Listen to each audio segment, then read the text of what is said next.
Hi, my name is Ethan Buck, and I like good food, lifting weights, and martial arts. I want to share with you how I use those three things to go from a 300+ pound degenerate party animal who was even occasionally homeless to becoming a lean, mean, fighting machinist. Welcome to Food, Fitness, and Fisticuffs. All right, so I am in London, obviously, here at Big Ben and Westminster Abbey. This place here was founded in the year 960. The original one burnt down in the 1830s, but it's really interesting. It's been a place of worship and a burial place of monarchs from the past, and it's also been a place of coronation where they do their coronations. But that's not really what I'm here for. I just like to share a little bit of history.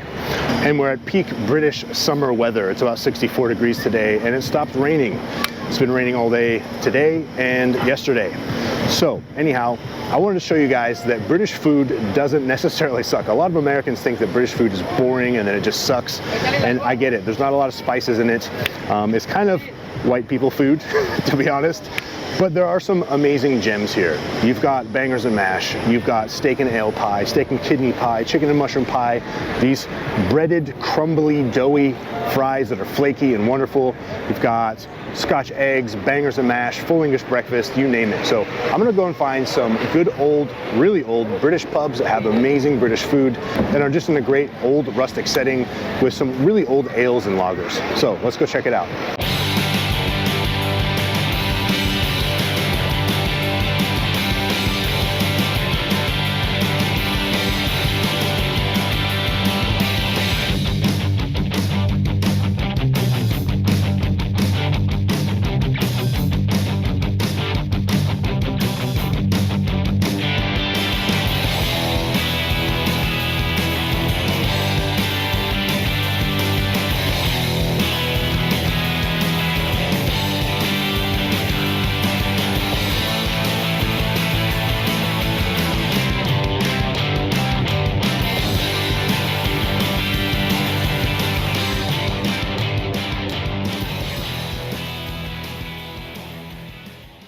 All right, we're at the Market Coffee House. This place is very old. In fact, it's been around since the 1670s, and you can see it's still going strong. There's a bunch of people hanging out after work, having a pint, hanging out, relaxing, having some pub food, which I'm about to have as well.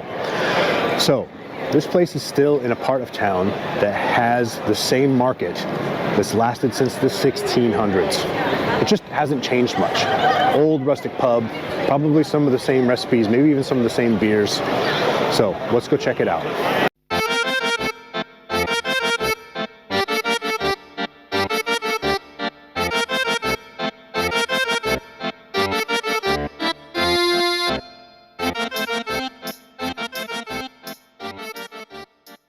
All right, so I found a place that does black pudding Scotch eggs. So it's a 2-for-1. So black pudding is a very traditional British thing. It's basically pork or beef blood, because when you kill an animal, the blood goes to waste relatively quickly, so they save it. Essentially, they let it coagulate and they cook it and then put it into a casing, which is usually the intestines.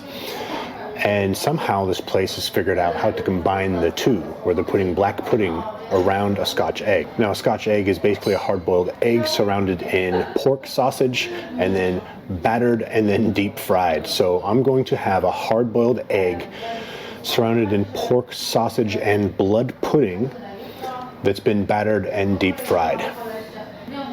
This is not a health food show at the moment, guys. Here it comes.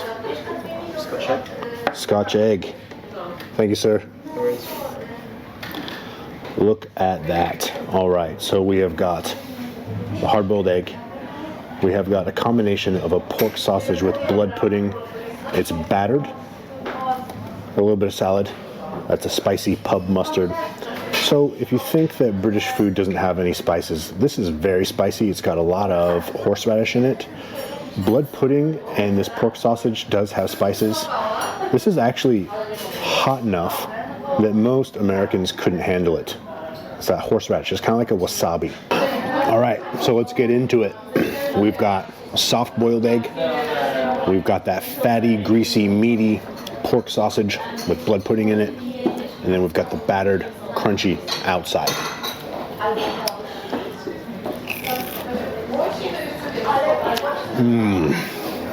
So, if you've ever had a banger sausage, bangers, the seasoning in this is very similar. So there is seasoning. You've got the crunchy outside, that fatty meat on the inside, that texture, and then that silky soft-boiled egg on the middle. Let's try the mustard.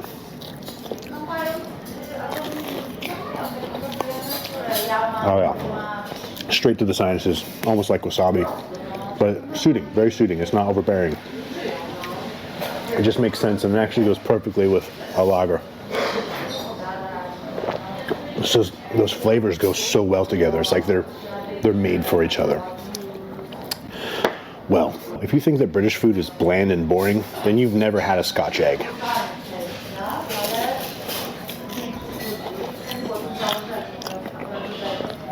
It's in my sinuses now. Whew.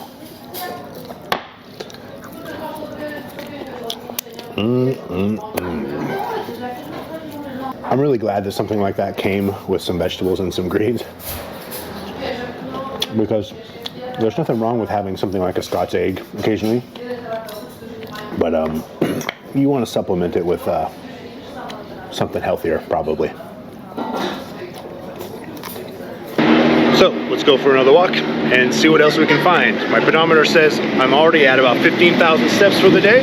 So let's go walk around and then go eat some more good food.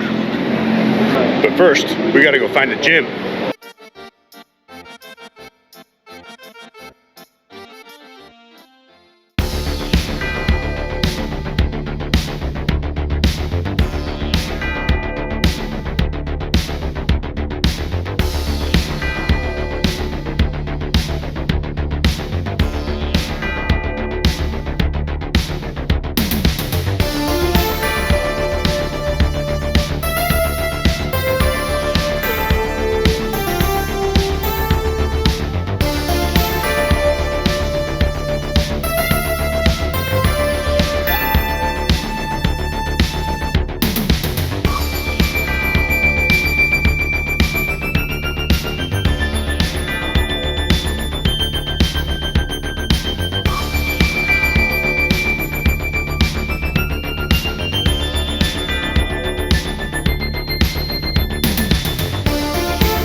Well, that was honestly one of the nicest gyms I've ever been to.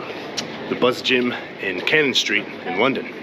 They had lots of nice equipment, very clean, very big, spacious, excellent place. So, got my pump on, time to go find some food.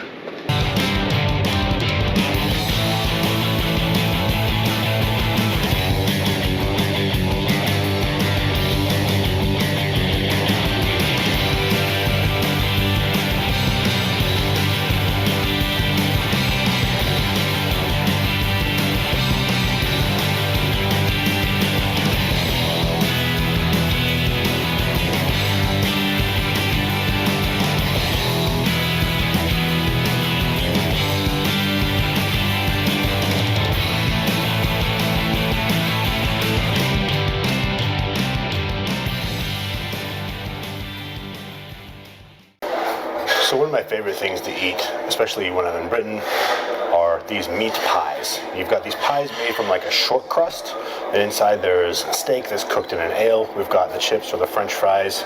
We've got kind of mushy peas. I'd assume there's some vinegar in there. And then of course we have our gravy. Oh, look at that. Let's start with the pie. Crumbly. That meat just piles out, just oozes out. I'm gonna sop up that gravy. It's nice and hot. The outside here is crusty and crumbly. Here is quite soft, but it's still this kind of flaky, short crust, buttery dough. Oh man.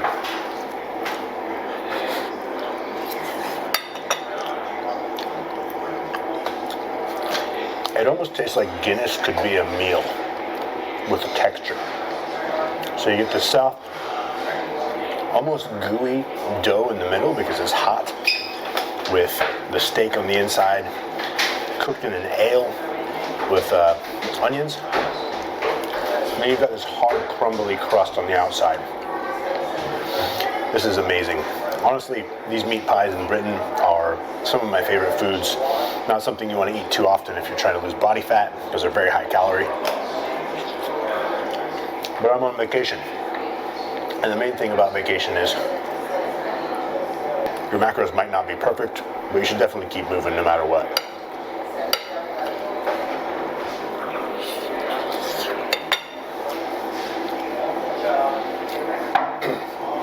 I got myself a small lager.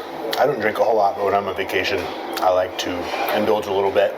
I like lagers and ales in Britain and in Germany and Europe, like the light, crisp ones. Obviously, I got a small one. All right, peas. Regular mushy peas.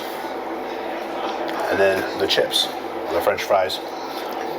They usually do pretty big ones here. They're not like the tiny, thin ones that most people do in the States. Fluffy, golden brown. Excellent. Obviously the prize winner here. The main thing is this pie, but I could eat just this and be happy. It's got a savory, almost vinegary, very slight bit of vinegar in it, but great stuff. All right, I'm stuffed. I can't finish that. Today I'm going to hit 20K steps easily on top of my workout. So I've also got 3 or 4 other places to go and eat. So if I ate all that, plus everything else, everywhere else I'm going today, that could easily be a 4,000 or 5,000 calorie day. Let's go for a walk and hit up the next pub.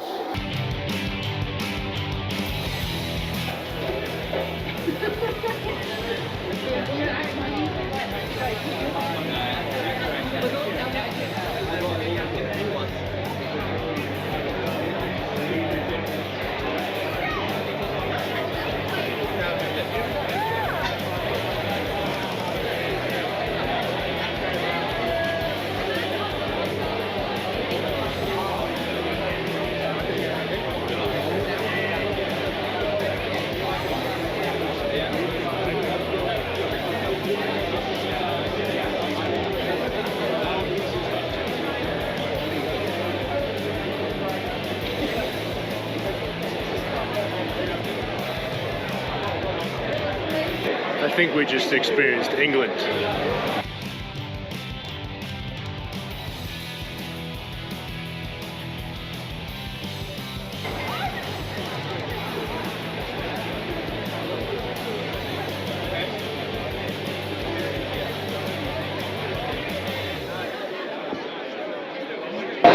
You know, honestly, years ago I had problems with drinking, so I had to really slow down. In fact, I completely quit for a long time. But there's something I miss. I still occasionally have a drink or two every once in a while, but there's something I miss about this kind of culture, and that is it's very sociable. There's lots of connections there. Not everyone's getting completely hammered. I'm sure some of these people will be vomiting later and maybe fighting each other, and that's just how it goes.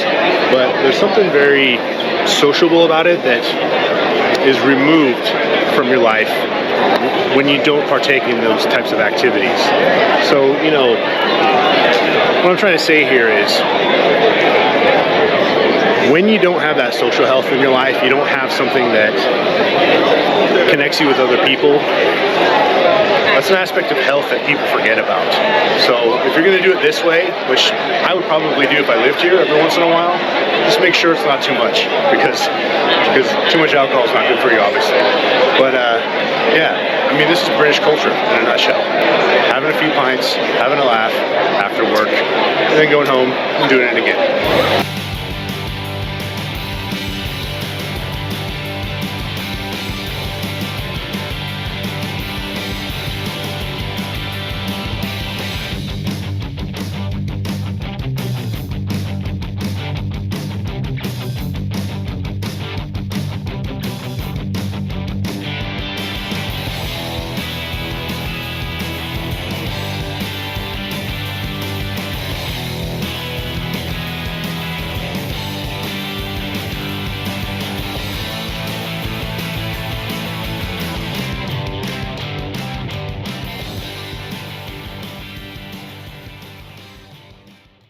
right, the Old Bell. So this pub has been around since the 1500s. In fact, it was built to house the stonemasons who were rebuilding this part of London after the Great Fire of London. So that means it was actually an establishment as early as the 1400s. I think it's really cool to be able to sit in places like this and have the same drinks and conversations and sit on the same benches and stools and tables as people did 300 or 400 years ago.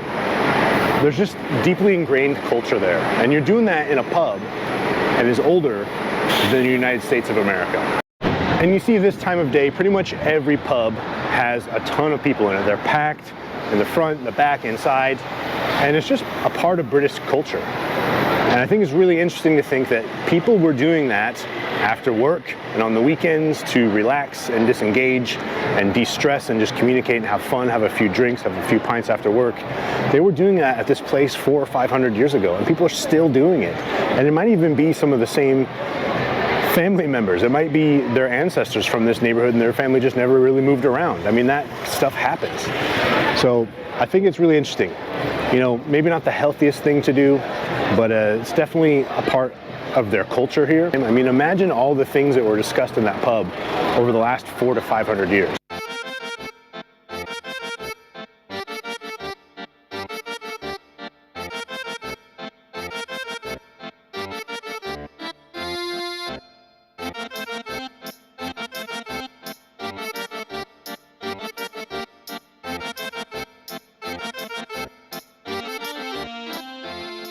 If you haven't already remembered how to like, then describe. If you haven't already remembered to like, then subscribe. If you haven't already remembered to like and subscribe, yeah. Thanks, guys. Thank you. Have a good one. Have a good one. Have a good day, yeah? Cheers. Thank you.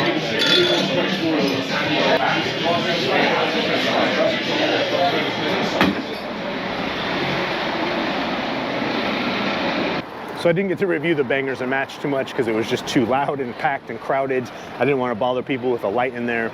But Bangers and Mash is a very fatty, good sausage. It came with these caramelized onions on top with some watercress and the mashed potatoes, of course, with a gravy and a brown sauce. Just a glorious, glorious meal. Again, if you think British food sucks, I challenge you to have either a Scotch egg or Bangers and Mash. You will quickly change your mind.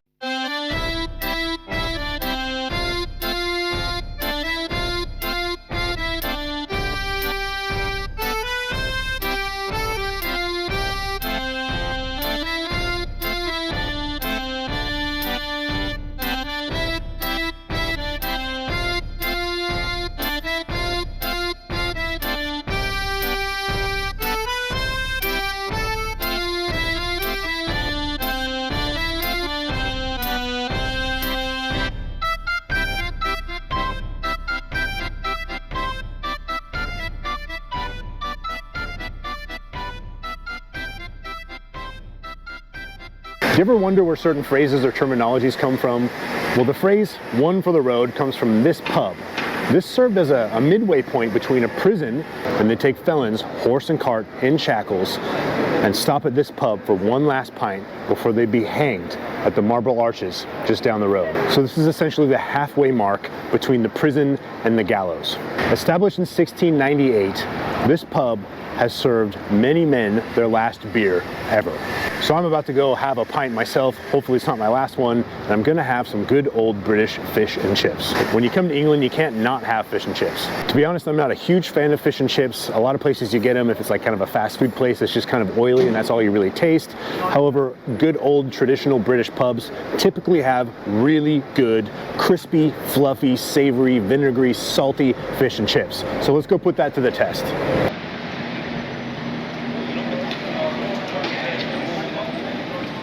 It's doing YouTube. Yeah. So we have got tartar sauce, mushy peas, we've got a lime that you put in the fish. We've got malt vinegar, salt, and a pint of lager. So what I like to do with my fish and chips is I like to poke holes in the fish so that the vinegar can soak in there. And the lemon. Then do a ton of salt. A lot of salt. And we do the same for the chips. Lots of vinegar. Remove that. Lots of salt. And we're good to go. So I'll start with some chips. Put it in tartar sauce.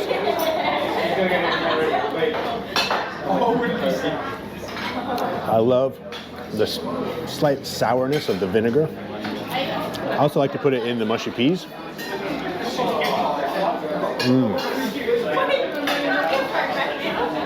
Perfect golden brown on the outside, nice and fluffy on the inside.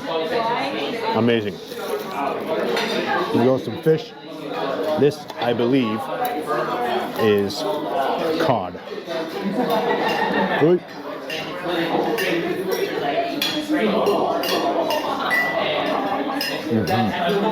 Oh. Hot.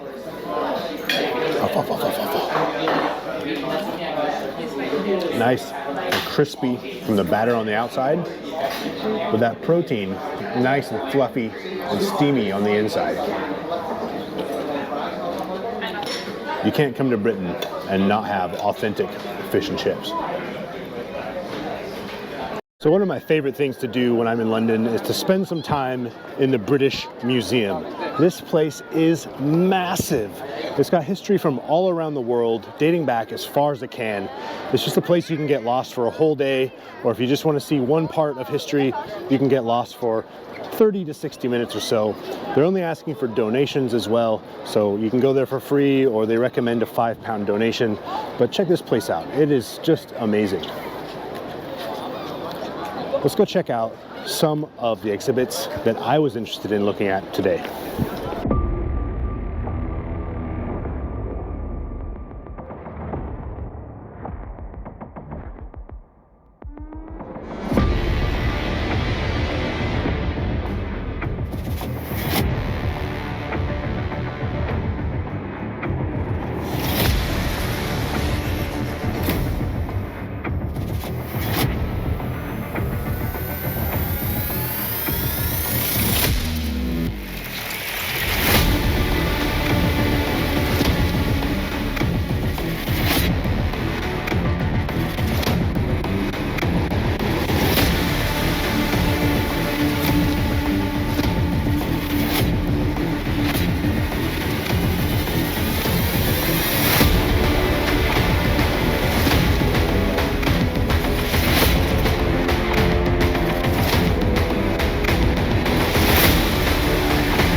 All right, so that is about it for me in London, doing one of my favorite things, walking around and eating good food, and of course finding a gym. Remember, when you're traveling, your macros might not be that great, but you can always keep moving. I'm only here for a couple days in London, so I only got a chance to check out a few different spots, a few different museums. You can spend so much more time in London checking out old pubs, great food, museums, and just finding out a lot about the history here. I'm off to Birmingham, England tomorrow to visit some family. After that, you'll see me in the next episode where we will be hiking up to a place called Thor's Cave. And as my friend Jimmy was trying to explain in that pub the other day, remember to like and subscribe. It helps the channel with the algorithm. All right, see you then.